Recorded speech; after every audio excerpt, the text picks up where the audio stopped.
नमस्कार साथियों। तो प्रधानमंत्री नरेंद्र मोदी की फ्रांस यात्रा ने दोनों देशों के बीच संबंधों को एक नई ऊंचाई पर पहुंचा दिया है।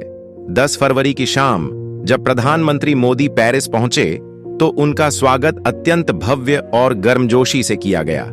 पेरिस के चार्ल्स डी गॉल हवाई अड्डे पर फ्रांस सरकार के उच्चाधिकारियों, भारतीय समुदाय के सदस्यों और अन्य गणमान्य व्यक्तियों ने उनकी अगवानी की।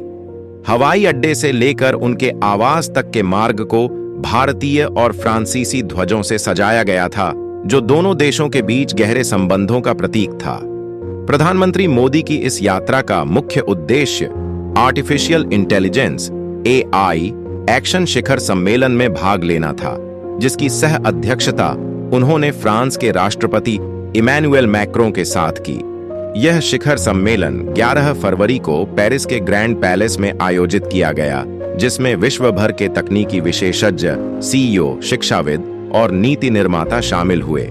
शिखर सम्मेलन का मुख्य फोकस AI के सुरक्षित और जिम्मेदार उपयोग, नवाचार और वैश्विक AI शासन पर था। शिखर सम्मेलन के उद्घाटन सत्र में प्रधानमंत्री मोदी ने AI के क्षेत्र में भारत की उपलब्धियों और भविष्य की योजनाओं पर प्रकाश डाला।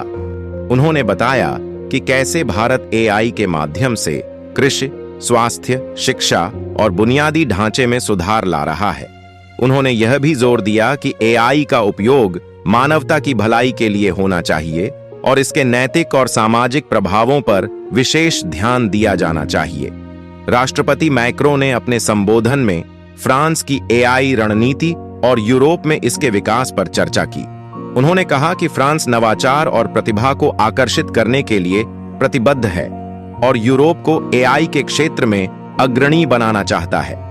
उन्होंने यह भी उल्लेख किया कि अमेरिका, चीन, भारत और खाड़ी देशों के साथ सहयोग AI के विकास और विनियमन में महत्वपूर्ण भूमिका निभाएगा। शिखर सम्मेलन के दौरान दोनों नेताओं ने AI के विभिन्न पहलुओं पर गहन चर्चा की। उन्होंने AI के नैतिक उपयोग, डेटा गोपनीयता, साइबर सुरक्षा और AI के माध्यम से रोजगार सृजन जैसे मुद्दों पर विचार विमर्श किया। दोनों देशों ने AI के क्षेत्र में संयुक्त अनुसंधान, विकास और नवाचार को बढ़ावा देने के लिए एक समझौता ज्ञापन MOU पर हस्ताक्षर किए। शिखर सम्मेलन के बाद प्रधानमंत्री मोदी और राष्ट्रपति मैक्रों ने द्विपक्षीय वार्ता की, जिसमें उन्होंने भारत फ्रांस संबंधों के विभिन्न पहलुओं पर चर्चा की। दोनों नेताओं ने रक्षा, अंतरिक्ष, ऊर्जा और व्यापार के क्षेत्रों में सहयोग को और मजबूत करने पर सहमति व्यक्त की। उन्होंने हिंद प्रशांत क्षेत्र में शांति और स्थिरता बनाए रखने के लिए मिलकर काम करने का संकल्प लिया।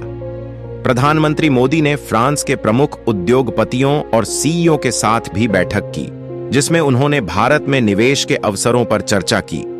उन्होंने make in India, digital India और स्टार्टअप इंडिया जैसी पहलों के बारे में जानकारी दी और फ्रांसीसी कंपनियों को भारत में निवेश करने के लिए आमंत्रित किया।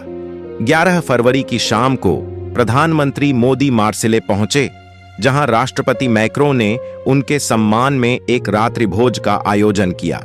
इस अवसर पर दोनों नेताओं ने अनौपचारिक माहौल में विभिन्न मुद्दों पर विचारों का आदान प्रदान किया और आपसी संबंधों को और मजबूत करने के तरीकों पर चर्चा की। 12 फरवरी को प्रधानमंत्री मोदी और राष्ट्रपति मैक्रों ने मार्सिले में मज़ारग्यूज युद्ध कब्रिस्तान का दौरा किया, जहां उन्होंने प्रथम विश्व युद्ध में शहीद हुए भारतीय सैनिकों को श्रद्धांजलि अर्पित की। यह क्षण दोनों देशों के साझा इतिहास और बलिदानों की याद दिलाता है और उनके बीच गहरे संबंधों का प्रतीक है। इसके बाद दोनों नेताओं ने मार्सिले में भारत के नए महावाणिज्य दूतावास का उद्घाटन किया। इस दूतावास की स्थापना से दक्षिणी यूरोप में भारत की उपस्थिति मजबूत होगी और व्यापारिक अवसरों में वृद्धि होगी। प्रधानमंत्री मोदी ने इस अवसर पर कहा कि यह दूतावास न केवल भारत फ्रांस के बीच आपसी संबंधों को मजबूत करेगा, बल्कि दक्षिणी यूरोप में भारतीय समुदाय की सेवा में भी महत्वपूर्ण भूमिका निभाएगा। प्रधानमंत्री मोदी की इस यात्रा ने भारत फ्रांस संबंधों को एक नई दिशा और गति प्रदान की है।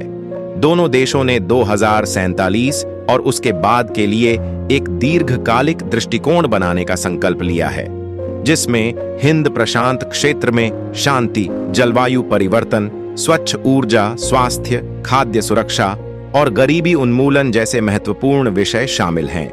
प्रधानमंत्री मोदी की फ्रांस यात्रा ने न केवल दोनों देशों के बीच द्विपक्षीय संबंधों को मजबूत किया है, बल्कि वैश्विक मंच पर एआई के क्षेत्र में सहयोग के नए रास्ते भी खोले हैं। यह यात्रा दोनों देशों के लिए एक महत्वपूर्ण मील का पत्थर साबित हुई है और भविष्य में और भी गहरे सहयोग की उम्मीद जगाती है।